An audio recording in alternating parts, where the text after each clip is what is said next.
নমস্কার বন্ধুরা, আমি আজকে আপনাদের সঙ্গে একটা অন্য রকমের রেসিপি শেয়ার করতে চলেছি। তো রেসিপিটা করতে প্রথমে আমি নিয়ে নিচ্ছি ধনেপাতা, কাঁচা লঙ্কা আর রসুন একটা পেস্ট তৈরি করে নেব।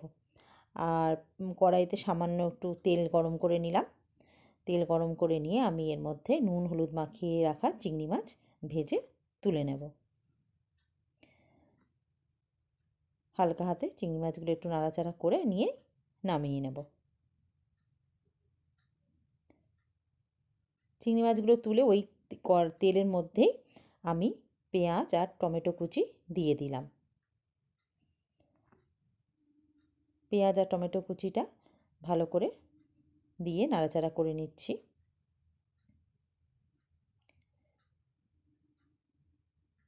যখন টমেটো আর পেঁয়াজ কুচিটা হালকা হালকা ভাজা হয়ে আসবে, তখন আমি এর মধ্যে দিয়ে দিলাম 2 চামচ আদা রসুন বাটা।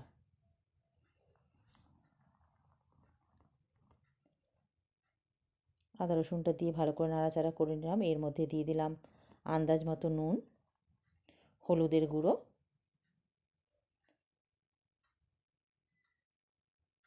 একটু জিরের গুঁড়ো আর লঙ্কার গুঁড়ো। লঙ্কার গুঁড়োটাও এখানে খুব সামান্য, বেশি নয়। এবার সমস্ত কিছু মশলাগুলো দিয়ে আমি এটাকে ভাজা ভাজা করে নেব। এবার 5টা মিডিয়াম সাইজের আলু আমি সেদ্ধ করে নিয়েছিলাম। এবার এই আলুটা ভালো করে চটকে আমি এই কড়াইয়ের মধ্যে দিয়ে দিলাম এবং ভালো করে নাড়াচাড়া করে আলুর পুরটা তৈরি করে নিচ্ছি। সম্পূর্ণটা রেসিপিটা দেখতে হলে ভিডিওটা স্কিপ করবেন না।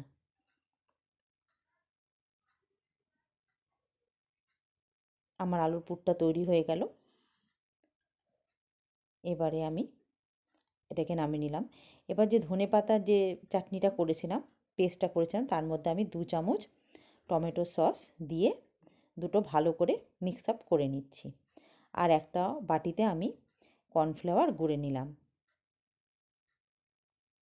এবার আমার যেটা প্রধান উপকরণ সেটা হচ্ছে লাউ। আমি এভাবে টুকরো টুকরো করে কেটে নিয়েছি। এভাবে লাউ কেটে নিয়েছি। এবার আমি লাউয়ের দুটো স্লাইস নিয়েছি।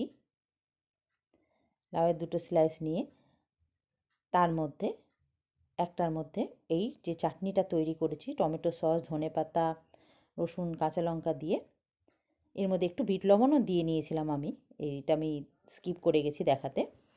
এবার আমি এই আলু সেদ্ধটা এর মধ্যে দিলাম। ধনেপাতা চাটনিটা এর মধ্যে লাগিয়ে নিলাম লাউয়ের একটা টুকরোর মধ্যে। মাঝখানে আলু সেদ্ধটা দিলাম আর দিয়ে দিচ্ছি একটা চিংড়ি মাছ। আবার আর একটা লাউয়ের টুকরো নিলাম। ঠিক সেম প্রসেসেই আমি তার মধ্যেও এই চাটনিটা মাখিয়ে নিলাম। এই চাটনিটার একটা সুন্দর ফ্লেভার আসছে, সেই জন্য এই চাটনিটা এর মধ্যে দিয়ে আমি এটাকে ভালো করে মুখটা আস্তে আস্তে বন্ধ করে দিলাম চারপাশ থেকে। এটা অ্যাকচুয়ালি হলো লাউয়ের স্যান্ডউইচ।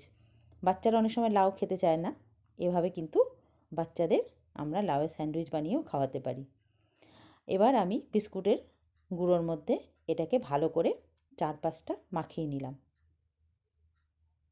তারপরে এটাকে আমি যে কর্নফ্লাওয়ার গুলে রেখেছিলাম সেই গোলার মধ্যে একবার ডুবিয়ে নিয়ে দ্বিতীয়বার আবার ব্রেড ক্রাম্বসে দিয়ে ভালো করে এটাকে কোটেড করে দিচ্ছি। ভালো করে কোটেড করে নিলাম। ঠিক এইভাবেই আমি স্যান্ডউইচগুলো বানাবো। রেসিপিটা যদি আপনাদের ভালো লাগে তাহলে চ্যানেলটিকে সাবস্ক্রাইব করে আমার পাশে থাকার অনুরোধ রইল এবং কমেন্টেও জানাবেন রেসিপিটা আমার কেমন লাগলো। ঠিক এই সেম প্রসেসেই আমি আবার আরেকটা করে দেখাচ্ছি।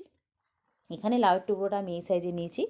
আপনারা ইচ্ছে করলে বড় মাপেরও নিতে পারেন, কোনো অসুবিধে নেই।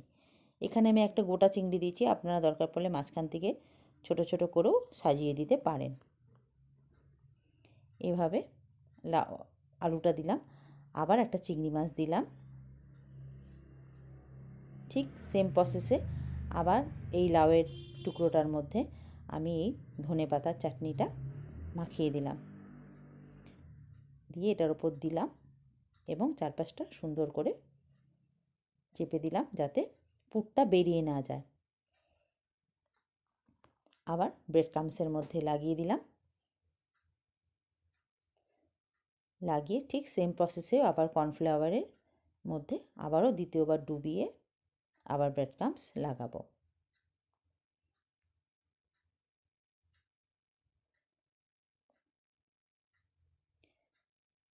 এখানে কর্নফ্লাওয়ারটা আপনারা ঘনত্বটা আপনাদের নিজেদের আন্দাজ অনুযায়ী করে নেবেন। আবার ব্রেড ক্রাম্বস লাগিয়ে দিলাম।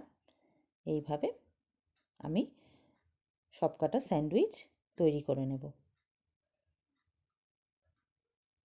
এভাবে আমার তৈরি হয়ে গেল লাউয়ের স্যান্ডউইচ। এবার আমি কড়াইতে তেল গরম করে নিয়েছি।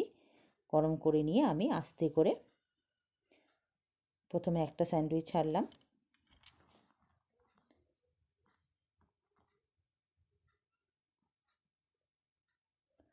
আর একটাও আমি কড়াইয়ের মধ্যে দিয়ে দিলাম। খুব সাবধানে আস্তে করে দিয়ে দিতে হবে। এক পিঠটা যখন হয়ে যাবে তখন অপর পিঠটা উল্টে দিতে হবে। আশা করি বাচ্চা থেকে বড় প্রত্যেকেরই এই রেসিপিটা ভালো লাগবে। আপনাদের সকলের কাছে অনুরোধ রইল রেসিপিটা একবার বানিয়ে খাওয়ার জন্য এবং কমেন্টে আমাকে অবশ্যই জানান কেমন লাগলো। এভাবে আমি উল্টে দিলাম। এভাবে আমার স্যান্ডউইচটা তৈরি হয়ে গেছে। আমি আস্তে করে তুলে নেব এবং সবকটা এভাবে ভেজে নেব। এটা স্যালাড ও সসের সাথেও পরিবেশন করা যায়, আবার চায়ের সাথেও পরিবেশন করা যায়। নমস্কার।